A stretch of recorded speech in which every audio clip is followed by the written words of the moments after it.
வணக்கம். ஸ்பாட்டோ டிராவல் சேனல்ல இன்னைக்கு நம்ம பார்க்க போற ஷூட்டிங் பாட்டு பார்த்தீங்கன்னா, ஒரு கிளாஸ் கூட சிக்கன் வச்சுக்கோங்க. லட்டு சரத்குமார் சார் நடித்த நட்புக்காக. 8 வீலும் கரெக்டா இருக்கான்னு பாக்குறேன். எது 8 வீலா? இந்த வண்டி இல்லையா? இந்த திரைப்படம் எடுத்த ஒரு இடத்த தான் இன்னைக்கு நம்ம பார்க்க போறோம். இது என் பர்சனல் லெட்டர் யாருக்கு தெரியக்கூடாதுன்னு சொன்னேன்ல. நீ படிக்கும்போது உன் காதுல கேட்கும்ல. இந்த திரைப்படத்தினுடைய நகைச்சுவை காட்சிகளில் செந்தில் சார் தனக்கென ஒரு தனி முத்திரை பதிச்சிருப்பாருங்க. இருக்கு. ரெண்டு உங்களுக்கு தாண்டா 8 வீல். அவர் தன்னை புத்திசாலின்னு நிரூபித்து எப்படியாவது பர்மனண்ட் ஆகி போனஸ் வாங்கணும்னு சொல்லி ஆசைப்படுவாருங்க. சீப்பா விலை பேசி கூட்டிட்டு வந்திருக்கேன். சொல்லுங்க நான் பெருமட்டாங்கண்ணா. அதற்காக செந்தில் சார் பல கட்டமாக முயற்சி செய்வாருங்க. ஆனால் அவருக்கு எந்த முயற்சியுமே அவருக்கு வெற்றி கிடைக்காதுங்க. புத்திசாலின்னு நிரூபிக்க போறதில்ல. ஐயாவும் உன்னை பர்மனெண்ட் ஆக்க போறது கிடையாது. சுந்தரராஜன் சாருடைய மகளை நம்ம செந்தில் சார் லவ் பண்ணுற மாதிரி காட்சி வருங்க. இவ்வளோ பேசுறாங்க. பொண்ணு அமெரிக்காவில் வந்தா ஒருத்தர் தெரியுதா பாரு. கேட்டா நீ ஒரு புத்திசாலின்னு சொல்லி நிரூபிச்சுன்னா என்னோட பொண்ணை உனக்கு நான் கட்டி கொடுக்குறேன்னு சொல்லி சுந்தரராஜன் சார் சொல்கிற மாதிரி ஒரு காட்சி வருங்க. நீ ஒரு அறிவாளின்னு இந்த உலகத்துல வேண்டாம். இந்த ஊருக்குள்ளார செந்தில் சாரும் தன்னை ஒரு புத்திசாலி நிரூபிக்கிறேன்னு சொல்லிட்டு சவாலை விட்டு போவாருங்க. ப்ரூவ் பண்ணு, என் பொண்ணை உனக்கு கட்டி வைக்கிறேன். Okay, very easy.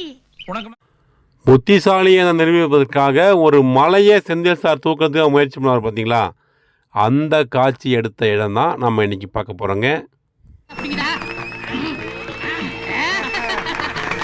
இந்த திரைப்படம் 1998ஆம் ஆண்டு வெள்ளித்திரையில் வெளிவந்திருக்குங்க. இன்னைய கணக்குப்படி பார்த்தா சரியாக 27 வருடங்கள்.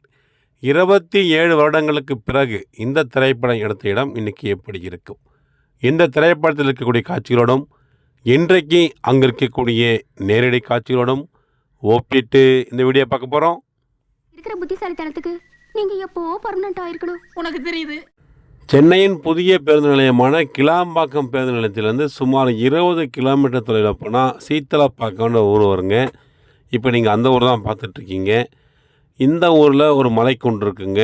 இந்த மலைக்குன்று பக்கத்தில் பார்த்தீங்கன்னா சிறியவர்கள்லாம் கிரிக்கெட் ஆடுறாங்க பார்த்தீங்களா, இந்த இடத்துல தாங்க இந்த திரைப்படத்தில் வரக்கூடிய செந்தில் சார் மலையை தூக்கக்கூடிய காட்சி எடுத்திருப்பாங்க.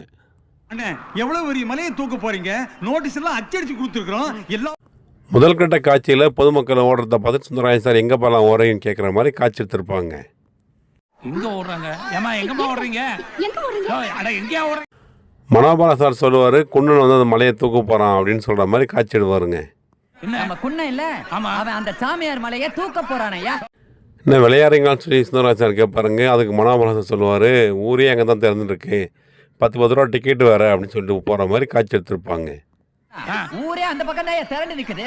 ஆளுக்கு 10 ரூபா டிக்கெட் வேற. டிக்கெட் வாங்கிறதுக்காக பொதுமக்கள் வரிசையாக நிற்கிற மாதிரியும் ஒரு காட்சி வருங்க.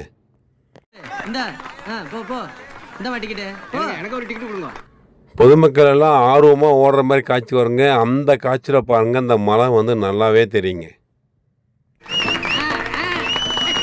பொறுமையா இருங்க. என்னடா வசூல் செந்தில் சார் கேட்பாருங்க. உடனே ஒரு 10,000 தான் வசூல் ஆகின்னு சொல்கிற மாதிரி காட்சி வருங்க. இப்போ என்னடா வசூல்? இந்த வசூல் பத்தாதுனே, only 10,000. அண்ணே, அண்ணா எவ்வளோ பெரிய மலையை தூக்க போகிறீங்க, கொஞ்சம் வெயிட் பண்ணுங்கண்ணே, எல்லா ஊரும் ஜனங்கள்லாம் வரட்டுன்னு சொல்கிற மாதிரியும் ஒரு காட்சி வருங்க. போறீங்க. நோட்டீஸ் எல்லாம் அச்சடிச்சு கொடுத்துருக்கோம். எல்லா ஊர் மக்களும் வந்துட்டு மாட்டேன். முடியவே முடியாது, என்னோட லவர் வெயிலில் காத்துட்ருக்கா, நான் உடனே மலையை தூக்கணும்னு சொல்லி செந்தில் சார் சொல்கிற மாதிரி ஒரு காட்சி வருங்க. என் லவர்ஸ் ரொம்ப நேரமா வெயில வெயிட் பண்றா. நான் உடனே தூக்கணும். உடனே சுற்றி நிற்கிறவங்க எல்லாம் ரொம்ப சீக்கிரம் மலையை தூக்குப்பா, நாங்கள் டிக்கெட் எடுத்துருக்கோன்னு சொல்லி கேட்குற மாதிரி ஒரு காட்சி வருங்க. ஏப்பா மலையை தூக்குப்பா, நாங்க பார்க்கணும்ல. டிக்கெட் வாங்கியிருக்கோம்ல. இது வரைக்கும் நீங்கள் பார்த்த அந்த எல்லா காட்சியுமே இப்போ இந்த பசங்களாம் விளாட்றாங்க பார்த்தீங்களா கிரிக்கெட்டு, இந்த இடத்துல தாங்க எடுத்திருப்பாங்க. ஒரு சின்ன மாற்றம் என்னன்னு பார்த்தீங்கன்னா, இந்த மலைக்கும் அந்த கிரிக்கெட் கிரவுண்டுக்கும் இடையில கொஞ்சம் மரங்கள் இப்போ புதுசாக முளைச்சிருக்கு. இந்த திரைப்படம் எடுக்கும்போது அந்த மரங்கள் இல்லாமல் இருந்ததுனால நமக்கு மலை நல்லா தெரிஞ்சிருக்குங்க. செந்தில் சார் மலையை தூக்கிறதுக்காக எக்ஸசைஸ் எல்லாம் பண்ணுற மாதிரியும் ஒரு காட்சி எடுத்திருப்பாங்க.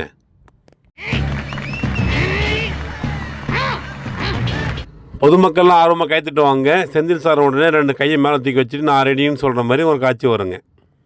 நான் ரெடி. அண்ணே, என்னென்ன உட்காந்துட்டீங்க? போய் மலையை தூக்குங்க. ஒரு 50 பேரை கூப்பிட்றேன், மலையை தூக்கி என் கையில் வைக்கிட்டோம் அப்படின்னு செந்தில் சார் சொல்கிற மாதிரி ஒரு காட்சி வருங்க. ஒரு 50 பேரை கூப்பிடுறா. எதுக்கு? இந்த மலையை தூக்கி என் கையில வைக்க சொல்லு.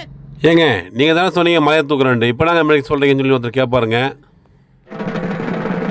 ஏனுங்க, நீங்க தானே சொன்னீங்க மலை மலையை தூக்குறேங்க தூக்கி வைங்க தூக்குறேன் அப்படின்னு சொல்லி செந்தில் சார் சொல்கிற மாதிரி ஒரு காட்சி வருங்க. மலையை தூக்குறேங்க இப்ப கூட தான் சொல்றேன் தூக்கி வைங்க தூக்குறேன்.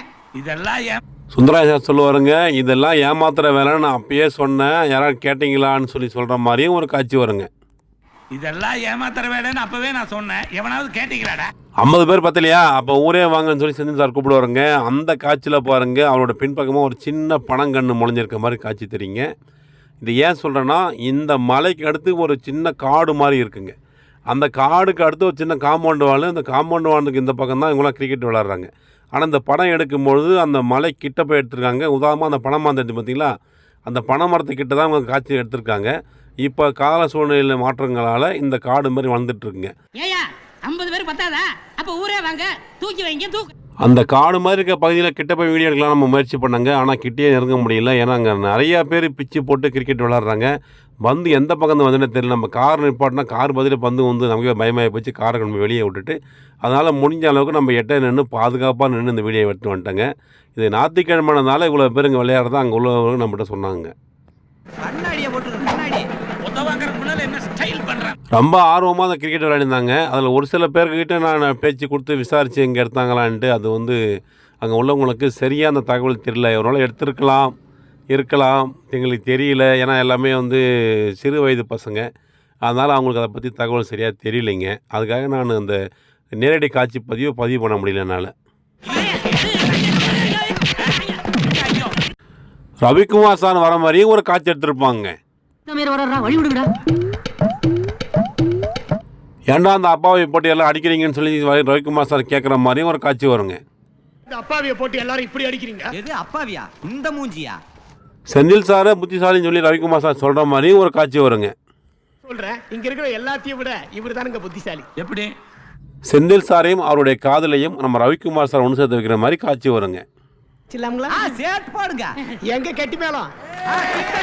ரவிக்குமார் சார் நான் வரன்னு சொல்லி கிளம்புவாருங்க. அப்போ பார்த்தீங்கன்னா செந்தில் சாருடைய காதலியை கையில் பிடிச்சிட்டு போகிற மாதிரி காட்சி வருங்க. சாமி பொண்ணுன்னு சொல்லிலாம் கேட்டு ஒரு நகைச்சுவையாக இந்த காட்சிகளை முடிச்சிருப்பாங்க.